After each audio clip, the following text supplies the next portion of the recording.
Alright, guys, we are back into story time, and look, this part is going to deal with some very uncomfortable subject material, so if you're not good with SA, if you're not good with religious trauma and emotional and physical abuse of children, this really isn't for you. So, go ahead and feel free to keep going. No hard feelings. I'm gonna preface this by saying this. If any of you have to warn your children you are way too sexy to be around your dad, your stepdad, your uncle, daddy's friend, a mommy's cousin, or anyone else, you don't need to be looking at your child. You need to be looking at the people you're around. Because that's what happened to me. So, around the age of 12, everyone kept telling me I was, around 11. I developed early. I went straight up and young. My grandmother and I are the only ones with boobs in the family. We're the only two. And I was worried because people were like, you're so fat, you're so fat. Keep in mind, I was an athlete. Listen, I loved to lift weights. I loved to swim. I loved basketball. And I did a lot of labor-intensive things. My grandparents were getting older. And I knew from my brothers, listen, they're going to need some extra help. If they need help carrying something, go get it. If they need help with yard work, go do it. They need help moving furniture, you do it. And I was always trying to buy love, buy affection, so I was constantly doing it. And when it came to my body, again, food was evil because it made me fat and it made me a glutton, and nobody wanted a glutton. So I asked my grandmother, I said, if I'm so fat, then what is it? Am I pregnant or what? Because we never said the word sex in our house. Never. So it was huge.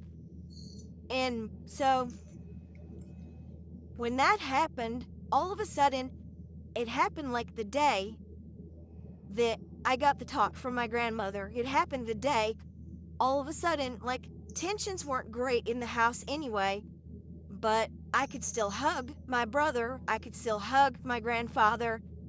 All of a sudden that stopped. It wasn't hugs, it was... That's what started.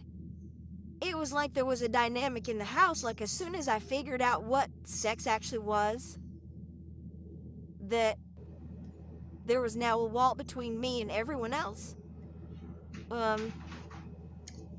My grandfather and I had kind of started to just, dislike each other a little bit. We were a lot alike, and I was constantly trying to live up to this expectation, and I couldn't get there. No matter how hard I worked. If I worked real hard, then I was being a tomboy, but if I didn't work, I was a lazy bastard. You know what I mean? So, my biological mother started dating. She started dating this real piece of human shit, whom she would later marry and is still married to, whose only life goal was one, to pay off a truck he bought off his daddy in high school. And no, it's not father, it's not pop, it's not dad, it's daddy. Is my daddy. You're over 30, it's not daddy anymore. Jesus Christ. And to get on Who Wants to Be a Millionaire. He did not get to be on Who Wants to Be a Millionaire. He did, however, get to be on Jeopardy! So I guess his life ended up perfect. She started dating this man, and I get it.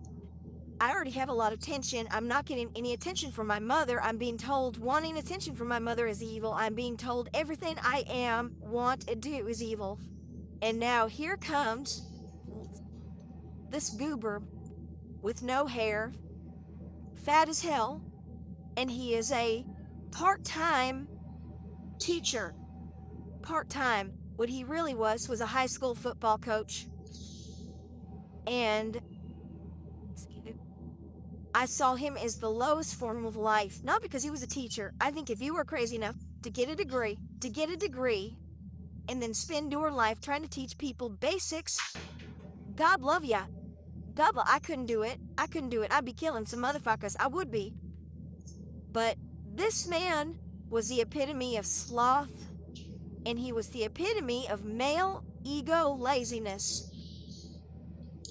So I'm looking at my mother, no matter how angry I am at her, no matter how upset I am, I still hold her on this pedestal of light because she worked. Oh, you get to be a single mom, I guess you just get to stay home. No, this woman worked. She has a work ethic that is unbeatable, just like my possible dad. Unbeatable work ethic. She got pregnant, yes, but she always made rent on time.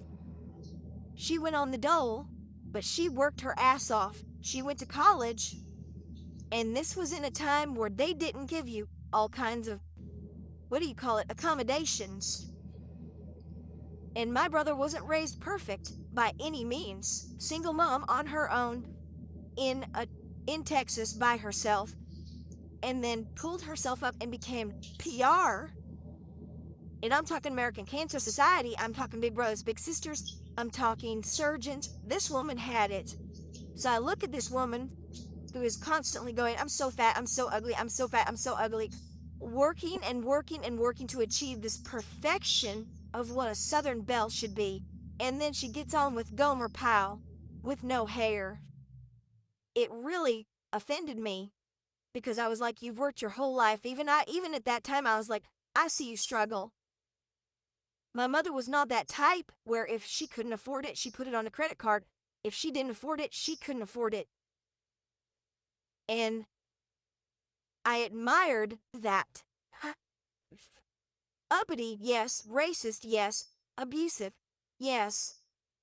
But she was good whenever she wanted to be. And this man had very little education. And when they were dating and everything, it was very, very obvious that I had no say in the matter. He could have beat me. It didn't matter. But I started to develop. And all of a sudden, I started to notice it because my mother, beautiful woman, don't get me wrong, but again, my grandmother and I are the only ones that have boobs. And I noticed that there's this tension between my mother and me now. She's constantly just looking at my ladiness, just constantly, just like, where the hell did you get those? And it became even, I told you, I could get hugs from her sometimes, but it was very, now it became even more weird. There was always a, wow, look at those tits. There was always something like that. So I really began to hate my chest. I really began to hate my chest. And it just became really weird. All of a sudden, it was her sitting between me and her man. And it was very, very odd. And I became very uncomfortable with myself because now all of a sudden, I think the only person that ever still like hugged me like, ah, fuck it, I don't care, was my dad, my possible dad. So I really grew to hate myself more because most people are like, oh my god, I have enough boobs, it's horrible. But when you get them and you're told everything about you, makes you evil and sick and disgusting. And all of a sudden now you've got this, now you've got balloons. It's very, very damaging. Like to this day, I want them off. I want them off. I am going to get a reduction, thank God. They're finally like, yes, you can have a reduction. I was like, oh, thank God. But it began to get really off-putting that became such a subject with me. It became a subject for me because everyone else was talking about it. All of a sudden it was, you might need a bigger shirt. And, oh, you might need to do this. And, like, I couldn't help myself. So, all of a sudden, womanhood wasn't really what it was cracked up to be. That time of the month wasn't that bad. But the boobs. Now, all of a sudden, I had competition with my mother, something I had never had before. And she was not shy about it. Especially when it came to her husband-to-be, who would get married to her. And then the real problems started. Jesus Christ.